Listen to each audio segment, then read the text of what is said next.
রাধে রাধে, জয় গোবিন্দ। 2022 সালের 5 নভেম্বর হইতে আমাদের ভাগবত সঙ্গের শুভ সূচনা হয়।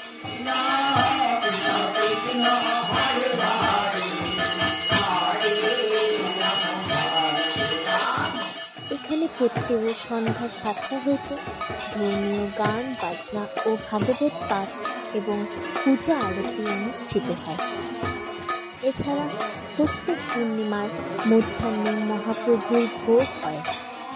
এই সহিত অনুষ্ঠানে সকল সনাতন ধর্মের ভক্তবৃন্দদের আমাদের ভাগবত সঙ্গে আসার জন্য আমন্ত্রণ রইল। আমাদের ঠিকানা 27 নম্বর ওয়ার্ড, দেবীনগর, রায়গঞ্জ, উত্তর দিনাজপুর। রাধে রাধে।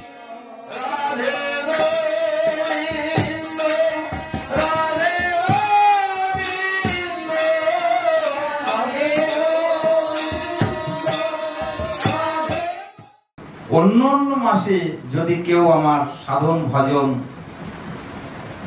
করে, তাতে আমি যতটুকু কৃপি হই,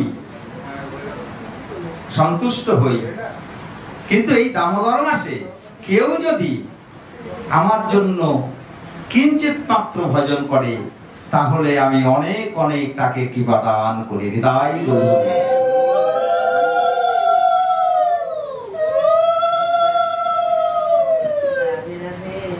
তাই আমরা যে যেমন ভাবে পারছি ব্রত পালন করব।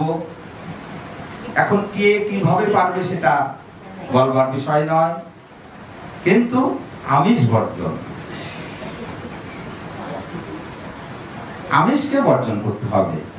এখন দামোদর ব্রতের যে সমস্ত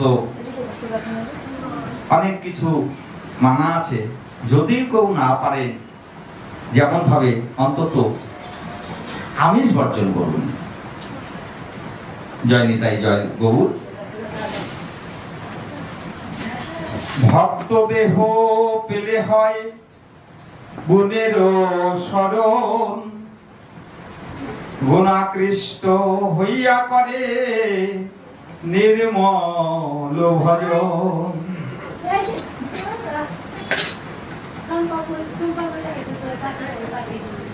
আমরা মানব দেহ পেয়েছি, কিন্তু ভক্ত দেহ আমরা সকলে পাইনি।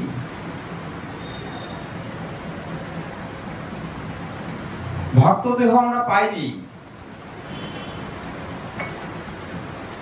তাই ভক্ত দেহ পাইনি বলে কি ভজন করব না? শাস্ত্রে বললেন, কোটি জন্মের থাকিলে ভাগ্য, বিষয় ছেড়ে হয় বৈরাগ্য। কৃষ্ণ ভজন এক জন্মে নয়, এই ভজনটি জন্মে জন্মে কৃষ্ণ ভজন করে তার কৃপা লাভ করা যায় এবং তার চরণে আশ্রয় পাওয়া যায়। আমরা মনে মনে চিন্তা করছি যে ইনি একজন মহৎ ব্যক্তি, উনি তো ভজনশীল। বলছে এক জন্মে আসেনি, এক জন্মে আসেনি, অনেক অনেক ভজনের ফলে, অনেক অনেক জন্মে ভজনের ফলে এই জন্মটি ভক্ত দেহ পেয়েছে। প্রমাণ দিলেন কোথায়? প্রমাণ দিলেন প্রহ্লাদ মহারাজ। তিনি কয় বছরে ভগবানকে লাভ করেছিলেন? 5 বছর। 5 বছর। এখন আমরা যদি মনে মনে ভাবি ও 5 বছরে ভগবত দর্শন পেল, সবাই তো বলবে এতটুকু শিশু 5 বছর বয়স ভগবত কৃপা পেয়ে গেল, কিন্তু আমার তো 90-95 বছর বয়স হয়ে গেল, আমি তো ভগবত কৃপা পেলাম না। ভজন করতে নিলে দেখবেন প্রশংসাও আসবে, নিন্দাও আসবে। ভজন করতে নিলে প্রশংসাও যেমন আসবে, নিন্দাও তেমন আসবে। কেমন? বলছে তোমার নামে উল্টা পাল্টা বলে বেড়াবে, তোমাকে সবাই ভালোবাসে, হয়তো কারো পছন্দ হচ্ছে না, নিন্দা করে বলে ও তো ভালো না, এর আগে তো খারাপ ছিল, এখন সাধু হয়েছে, সাধু সঙ্গ করছে, বলো প্রতিবাদ করতে দিও না। আবার বলছে এটাতে যেমন হলো, আবার বলছে আমি আগে সবাই প্রশংসা করছে, খুব ভালো পাঠ করে, ভালো কীর্তন করে, ভালো ছেলে, ভালো ভজনশীল। বলছে প্রশংসা আসলেও ক্ষতি হবে ভজনে। কেমন? আমাকে তো সবাই ভালো বলে, আমি ভালো গান করি, আমার ভালো গলা আছে, মনে মনে কি হবে আমার? মনে মনে অহংকার অভিমানের বাসা বাঁধবে। আর যখনই অহংকার অভিমানের বাসা বাঁধবে তখন আমি ভজনচ্যুত হয়ে যাব। এই জন্য প্রশংসা শোনা যাবে না। 5 বৎসরের প্রহ্লাদ মহারাজ ভগবত কৃপা পেলেন, ভগবানের দর্শন পেলেন। সবাই বলছে 5 বৎসরে ভগবান দর্শন পেলেন, ভগবত কৃপা পেলেন, এর মতো হয় নাকি? 5 বৎসরে কেউ পায়? এই যখন বিভিন্ন মানুষের কাছ থেকে প্রশংসিত হতে লাগলো, শুনতে শুনতে শুনতে শুনতে প্রহ্লাদ মহারাজেরও এক সময় অহংকার পেয়ে গেল ভেতরে, আমি 5 বৎসরে ভগবানকে পেয়েছি। এই জগতে যে 5 বৎসরে ভগবত কৃপা হয়, মনে মনে অহংকার হয়েছে। যখনই মনে মনে অহংকার হয়েছে, অন্তর্যামী ভগবান প্রত্যেকের অন্তরের মধ্যে বসে আছে। আমি কারো গাছের ফুলটা চুরি করলেও ভোরবেলা গিয়ে কেউ যদি না দেখে, উনি কিন্তু ঘুমায়নি, উনি জাগনা আছে, কেউ তো দেখলো না। এই দরজার যেই শব্দ পেলাম সাথে সাথে গেট থেকে বেরিয়ে এলাম। আরে এহ জগতের মানুষ যদি তোমাকে না দেখে চুরি করতে, তিনি কিন্তু বসে আছে, তিনি ঘুমাবে না। অন্তরেতে আছে বসে ওহে অন্তর্যামী, কেউ না জানুক আমার মনের কথা, আগে জানো তুমি। তিনি যে আমার অন্তরের মধ্যে বসে আছে।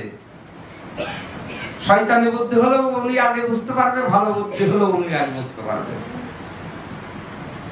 প্রহ্লাদ মহারাজের মনে মনে একটু অভিমান হয়েছে। কি অভিমান? আমি 5 বৎসরে ভগবত কৃপা পেলাম।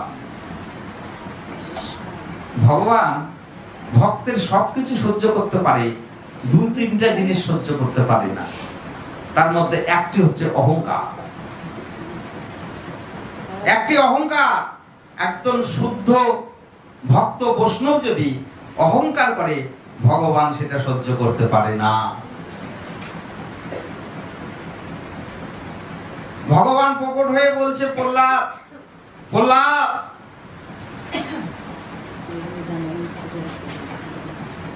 তুমি মনে মনে ভাবছো তুমি 5 বৎসরে আমাকে পেয়েছো।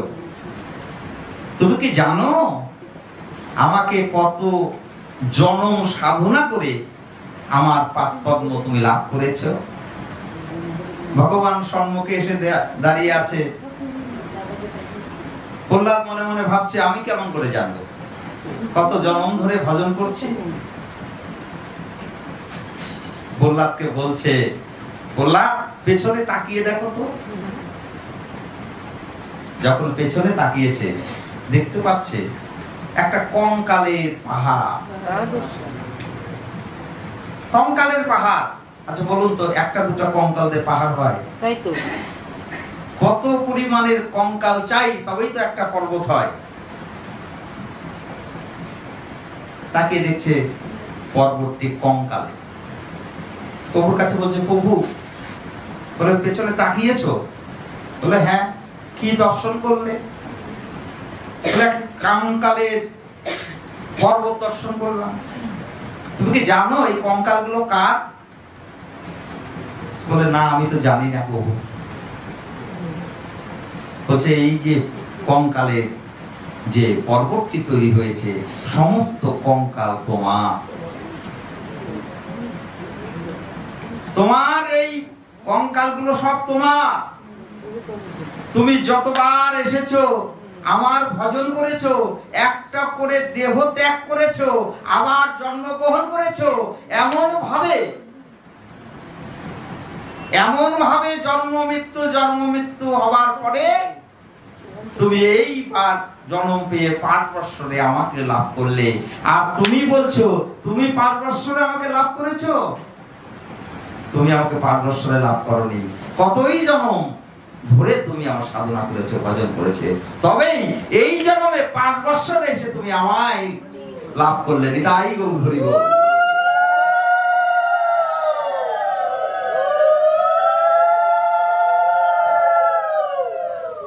ভজন করতে, সৎসঙ্গ করতে আসলে প্রশংসা পাওয়া যাবে, কিন্তু সেই প্রশংসা ধরে থাকলে সর্বনাশ,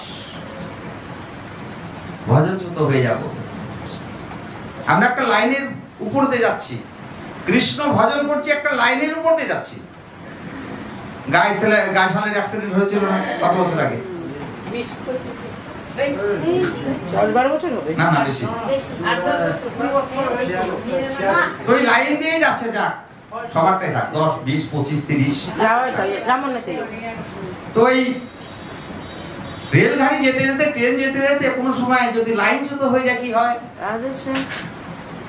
অ্যাক্সিডেন্ট হয়ে যায়। তা আমরা একটা লাইনের উপর দিয়ে চলছি, কি লাইন? ভজনের লাইন। কোনো কারণে যদি ওই লাইনচ্যুত হয়ে যায় তাহলে আর ভজন থাকবে না।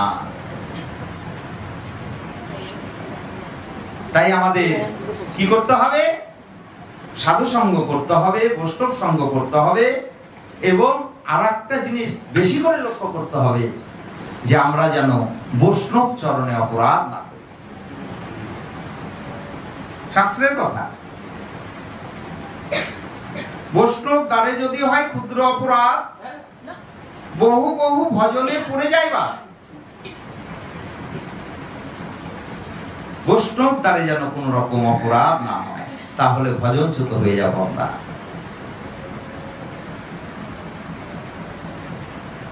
বৈষ্ণব বন্দনার মধ্যে বললেন, হরি স্থানে অপরাধে তারে হরি নাম। আমি যদি হরি স্থানে, হরির চরণে অপরাধ করি, তাহলে আমি হরি নাম করলে সেটা মোচন হবে, খণ্ডন হবে। কোন সময় যদি হরির চরণে অপরাধ করে ফেলি, হরি কি করবেন? নাম করলে সেটাকে ক্ষমা করে দেবে।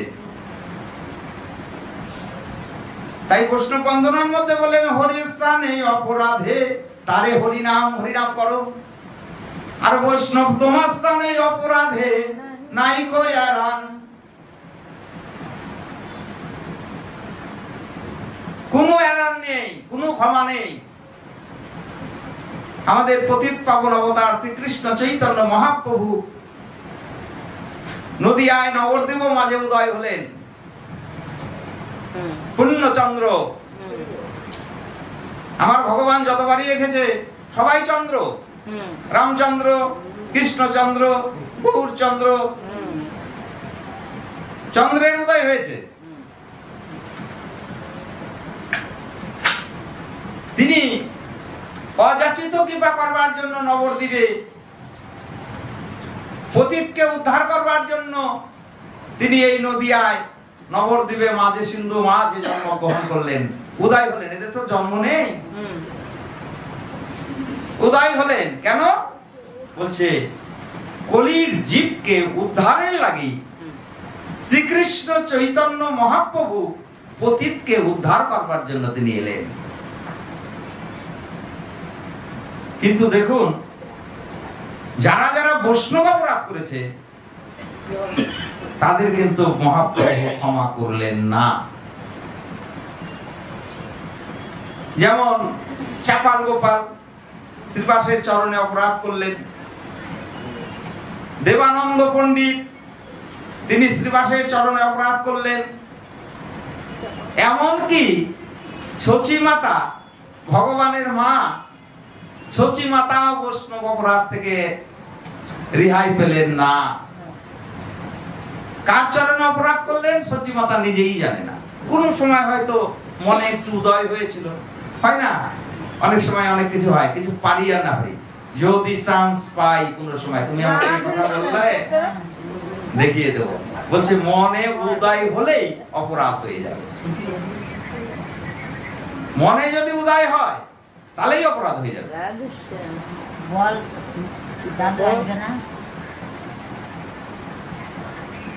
মহাপ্রভুর জ্যেষ্ঠ ভ্রাতাকে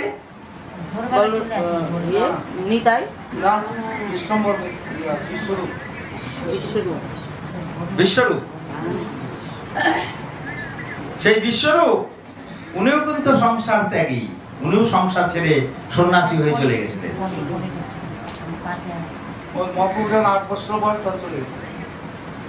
চলে গেলেন। তো যখন সন্ন্যাস নিয়ে চলে গেলেন তখন সচিমাতা, পুত্র চলে গেছে তো মায়ের মন, মা সহ্য করতে পারছে না, কিন্তু এই বিশ্বরূপের সঙ্গে ওঠা বসা চলাফেরা, গভীর সম্পর্ক ছিলেন অদ্বৈত আচার্যের। অদ্বৈত আচার্যের সঙ্গে খুব ভজন কথা হতো এবং সঙ্গ হতো। যখন সন্ন্যাস নিয়ে চলে গেলেন বিশ্বরূপ, সচিমাতা পুত্রকে হারিয়ে মনে মনে চিন্তা করেছিলেন বোধহয় অদ্বৈত আচার্যের বুদ্ধি শুনে সন্ন্যাস নিয়ে চলে গেছে। এটা কিন্তু অদ্বৈত প্রভুকে বলেনি, মনে উদয় হয়েছে। সাবধান, হয়তো তিনি শুনছেন না, তার নামে আমি কটু কথা বলছি। বলছে এটাও একটা বৈষ্ণব অপরাধ, কারো নিন্দা করা যাবে না। কেন? সবাই বৈষ্ণব। শাস্ত্রে বললেন যাহার মুখে ভাই, যাহার মুখে কৃষ্ণ নাম শুনবে তাহাকেই বৈষ্ণব জানিবে। সবার বদনে তো কৃষ্ণ নাম হয় না। এই জন্য কৃষ্ণ নাম যার বদন হতে তুমি শ্রবণ করবে তাকেই বৈষ্ণব জ্ঞানে জানবে। তার কারণ অপরাধ শূন্য মানুষ না হলে নাম উচ্চারণ হবে না। পেরেছিল? বাল্মীকি পেরেছিল? কি বলছিল জপ করার সময়? মরা মরা মরা মরা মরা মরা, এটা রাম রাম রাম রাম হচ্ছে। উচ্চারণ করা যায় না, জড়তা আসে জিহ্বায়। কেন? বলছে অপরাধ যদি থাকে।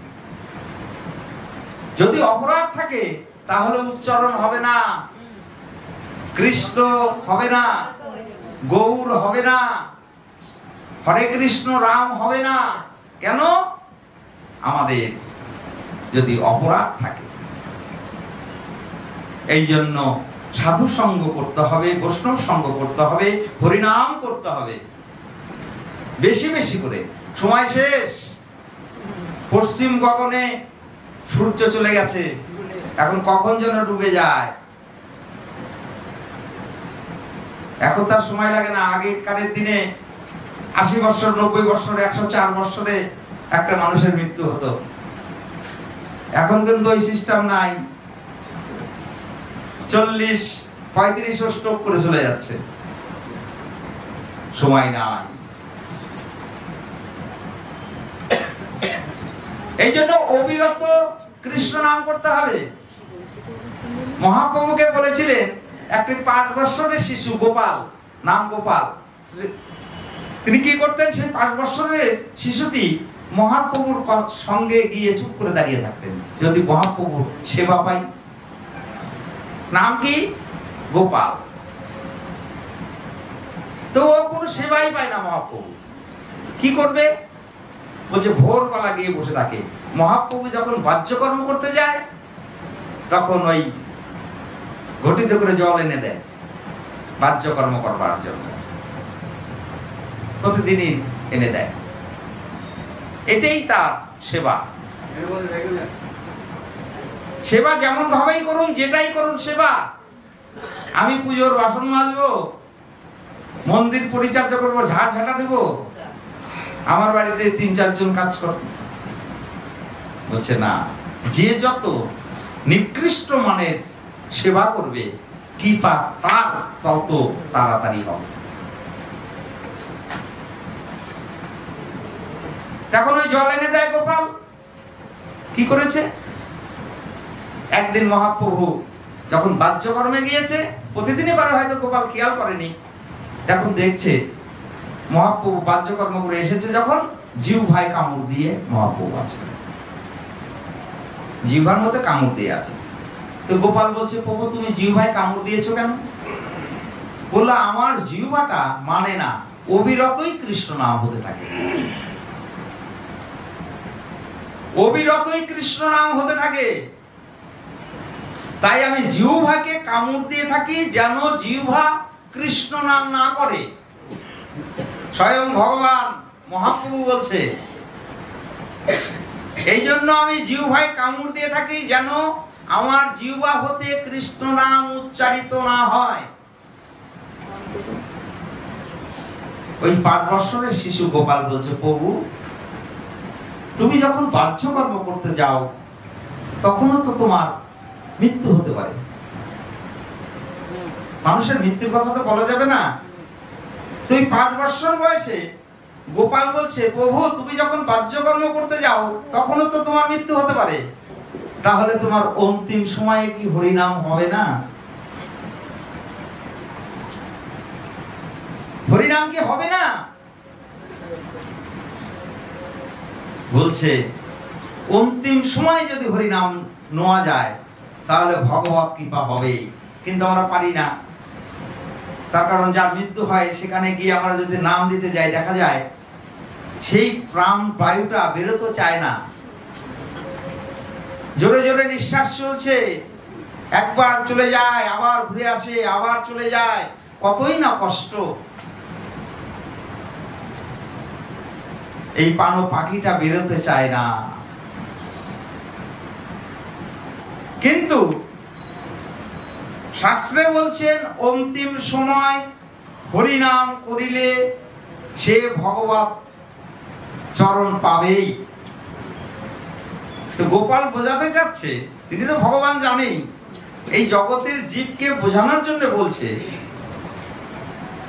যে তুমি বাহ্যকর্ম করতে গিয়েছো, সেখানে যদি তুমি নাম করছো না, সেখানে যদি তোমার মৃত্যু হয়ে যায়, তাহলে কি তোমার অন্তিম সময়ে নাম হবে না? মহাপ্রভু নয়ন জলে ভেসে যাচ্ছে, 5 বৎসরের গোপালের কথা শুনে ভেসে যাচ্ছে যে এই 5 বছরের শিশু গোপাল আজকে আমার গুরু হয়ে গেল। কেন? উনি উপদেশ দিলেন। সত্যিই তো, অন্তিম সময়ে যদি আমি কৃষ্ণ নাম না বলতে পারি, কৃষ্ণ নাম না বলতে পারি, কৃষ্ণ নাম না শ্রবণ করতে পারি, তাহলে এই জন্মটা বৃথা। এটা করলেন কেন? এটা মহাপ্রভুর জন্য করলেন কি? বলছেন না, এই জগতের জীবকে বোঝাবার জন্য এই লীলা করলেন। গোপালের কাছে মহাপ্রভু হাত জোর করে বলছে, গোপাল এই জ্ঞানটা আমার ছিল না। আচ্ছা বলুন তো, মহাপ্রভুর কি জ্ঞান নাই? অবশ্যই জ্ঞান আছে, তিনি ভগবান, ব্রহ্মাণ্ডের মালিক যিনি, কিন্তু জগৎকে শিক্ষা দিলেন। মহাপ্রভু জোরহাত করে বলছে, গোপাল তুমি আমাকে উপযুক্ত উপদেশ দিয়েছো, এই জন্য নাম কোন জায়গায় করা বাধা নেই, সর্বত্রই নাম করা যেতে পারে,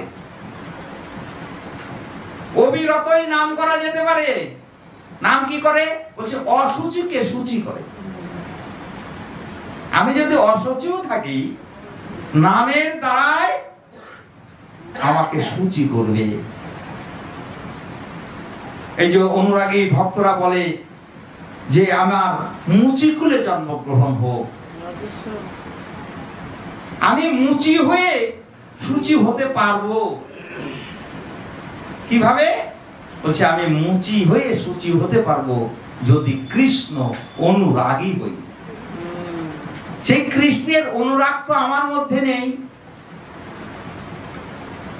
আমি তো কৃষ্ণ বলে দু ফোঁটা নয়নের জল তার চরণে নিবেদন করতে পারি না। কেন পারি না? বলছে আমার দেহে অনেক অনেক অপরাধ আছে, সেই অপরাধের জন্য আমি কৃষ্ণ বলে নয়নের জল তার চরণে দিতে পারি না। ভগবান কিচ্ছু চায় না। অনুরাগী ভক্তের কি চায়? অনুরাগী ভক্তের চায় দু ফোঁটা নয়নের জল। চলুন বোঝে, ভোজলনরা ভগবানকে কিভাবে ভালোবাসতেন এবং ভগবানকে শাসন করতেন, আবার কৃষ্ণের উপরে রাগও করতেন ভোজগোপীরা। কেন? বলছে অধিকার জন্মে গেছে। বংশীধ্বনি ভোজগোপীরাই শুনলেন, আর বোঝে কেউ শুনলেন না। তাদের সাথে সম্বন্ধটা তাহলে কৃষ্ণের কেমন? কোন কোন গোপী বলছে আমি কৃষ্ণের বদন আর দর্শন করব না, কৃষ্ণের নাম আর কোন সময় মুখে নেব না। কেন? বলছে কৃষ্ণের নাম নিলে আর সংসার হয় না। কৃষ্ণের যদি নাম নিই তাহলে আর আমার সংসার হবে না। সত্যি মা, কৃষ্ণ ভজন কর, অনুরাগী কৃষ্ণ ভক্তের সংসার হয় না। কেন?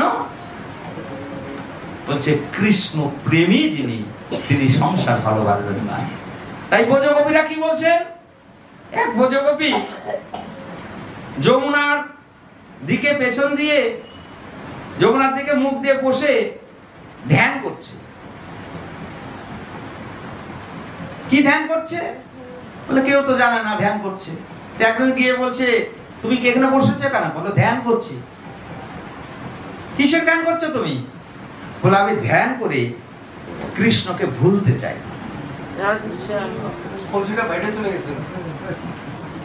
আমি কৃষ্ণকে ভুলতে চাই। যেই কৃষ্ণের চরণ লাভ করবার জন্য যোগীরা যোগ করছে, সাধকেরা সাধন করছে, ঋষিরা ধ্যান করছে, একমাত্র এই কৃষ্ণ চরণ গোবিন্দ চরণ লাভ করবার জন্য। আর ভোজগোপী বলছে আমি ধ্যান করে আমি কৃষ্ণকে ভুলতে চাই। বলছে কেন কৃষ্ণকে ভুলতে চাও কেন? বলে কৃষ্ণকে ভালোবাসলে এই জগতে কেউ সংসার করতে পারবে না। কেমন করে সংসার করবো? আমি কেমন করে সংসার করব? আমি রন্ধনশালায় যখন রন্ধন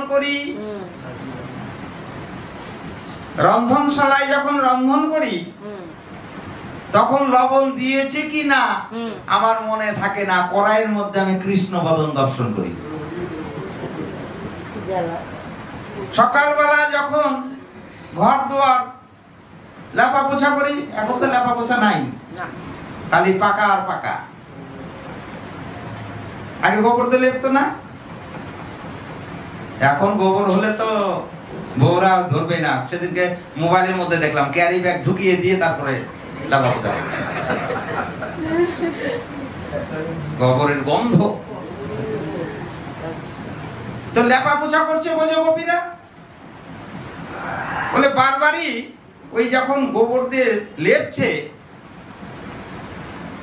লেপা যখন মোটামুটি হয়ে যায় তখন উনি আর এই জগতের কেউ দেখতে পারে না, খালি ওই গোপী দেখতে পাচ্ছে কৃষ্ণ যেন হেঁটে চলে গেল, ওই লেপা জায়গার উপর দিয়ে হেঁটে চলে গেল। আচ্ছা বলুন তো, কেউ যদি ওরকম হেঁটে যায় তখন তো আবার লিখবে। বলছে সকাল 7টা থেকে 6টার দিকে লেপতে লেপতে বেলা 11টা বেজে গেছে, ওই ঘন ঘন লেপছে গেল। আচ্ছা শাশুড়ি ছেড়ে দেবে? শাশুড়িরা ছেড়ে দেবে যে সকাল থেকে তোমাকে লেপতে দিয়েছি, তুমি গালি ওই মুছেই যাচ্ছ? ওরা তো দেখতে পাচ্ছে না, কিন্তু বোঝো গোপী দেখতে পাচ্ছে বারবার ওই কৃষ্ণ হেঁটে চলে যাচ্ছে, তখন হেঁটে যায় আবার মুছে। 11টা বেজে গেছে, শাশুড়ি বলছে তুমি কি কাজ করছো? এইটুকু জায়গা লেপতে সারাদিন লাগে?